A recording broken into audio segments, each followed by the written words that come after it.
না, আর ভালো লাগে না। প্রতিদিন এত ব্যাড কমেন্ট তা বলার মতো না। তো আর আজকে আর আপনাদের সাথে কি আর বলবো? রান্না করব গরুর মাংস। প্রতিদিন যা রান্না করি। তো আমি তো আমার নিজের ফ্যামিলির জন্য রান্না করি ১৫ বছর ধরে। ফ্যামিলির লোকজন খাওয়া-দাওয়া করে। এই তো।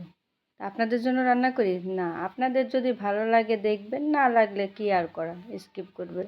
তাই আর কি আর করব? দিচ্ছি এই যে পেঁয়াজ ভেজে, মসলা, আদা, রসুন, গরম মসলা যা যা প্রতিনিয়ত দেয় এগুলো তো আপনারা প্রতিদিনই দেখতে থাকেন।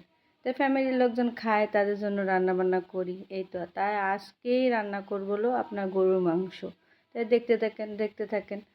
আর আপনাদের ব্যাড কমেন্ট বাদ দিয়ে ভালো কমেন্ট করবেন। ভালো কমেন্ট করলে ফেসবুক মামা আপনার কমেন্টটা দেখে খুশি হয়ে আপনাদেরও ভাইরাল, আমার সাথে আপনিও ভাইরাল হয়ে যেতে পারেন।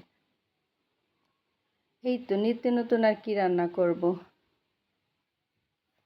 গরুর মাংস রান্না করছি। যদি আপনাদের ভালো লাগে অবশ্যই কমেন্টটা করবেন যে কেমন লেগেছে দেখে। আর ফ্যামিলির লোকজন খাবে তাদের জন্য প্রতিনিয়ত রান্না করব তাই না? এটা তো আর কোনো দোষের কথা না। তো এটা তো করতেই হবে আমাকে। প্রতিদিন রান্না করব, সংসার যেহেতু করি। আপনারা যে কি আজে বাজে মন্তব্য করেন বুঝি না। এ দোষ ধরেন ও দোষ ধরেন, দোষের আর অভাব নেই। কেন রে ভাই এত দোষ ধরেন কেন? এক একজনের রান্না এক এক রকম, এক এক কোয়ালিটির। তাতে কি দোষ ধরতে হবে? এই হলুদ দেনি, মরিচ দিছি, এই দেনে ও দেনে, আদা বেশি হয়ে গেছে, ও বেশি হয়ে গেছে, গরম মশলা বেশি হয়ে গেছে, কোনোটা কম হয়েছে। আল্লাহ রে আল্লাহ, এত দোষ এত ভুল তা বলার মতো না। তা আর কি করে, এই যে প্রতিদিনের মতো মাংস ভালো করে কষিয়ে নিচ্ছি। মাংসটা যত ভালো কষানো হবে খেতে কিন্তু দারুণ হবে। আর খেতে কিন্তু ভালোই হয়েছিল। খাওয়া দাওয়ার পরে আপনাদের সাথে শেয়ার করছি। তো অল্প কিছু পানি দিয়ে আবার কষিয়ে নিচ্ছি। আসলে আসল কথা হচ্ছে আপনারা ব্যাড কমেন্টগুলো বাদ দিয়ে ভালো কমেন্ট করেন। আপনাদের ব্যাড কমেন্টের সাথে সাথে কিন্তু ভালো কমেন্টও আসে, তাই না?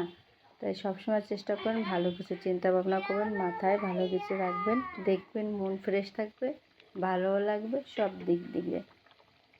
দেখেন তরকারি কালারটা কত সুন্দর এসেছে। এই তো রান্না শেষ এবং খাওয়া দাওয়া করে আপনাদের সাথে সেই রেসিপিটাই শেয়ার করলাম। অসম্ভব মজা ছিল গরুর মাংস। এভাবে ঝাল ঝাল গরুর মাংস রান্না করবেন, দেখবেন আপনাদেরও ভালো লাগবে। ভালো লাগলে অবশ্যই একটা লাইক কমেন্ট করবেন। আর যদি কেউ আমার কথায় কষ্ট পেয়ে থাকেন অবশ্যই ক্ষমা সুন্দর দৃষ্টিতে দেখবেন। আল্লাহ হাফেজ, ভালো থাকবেন সবাই। এবং অবশ্যই আশা করি আপনাদের কাছে ভালো কমেন্ট করবেন, ব্যাড কমেন্টগুলো বাদ দিবেন। ঝাল ঝাল গরুর মাংস কার কার ভালো লেগেছে গরুর মাংসের রেসিপি সেটাও জানাবেন। আল্লাহ হাফেজ, বাই।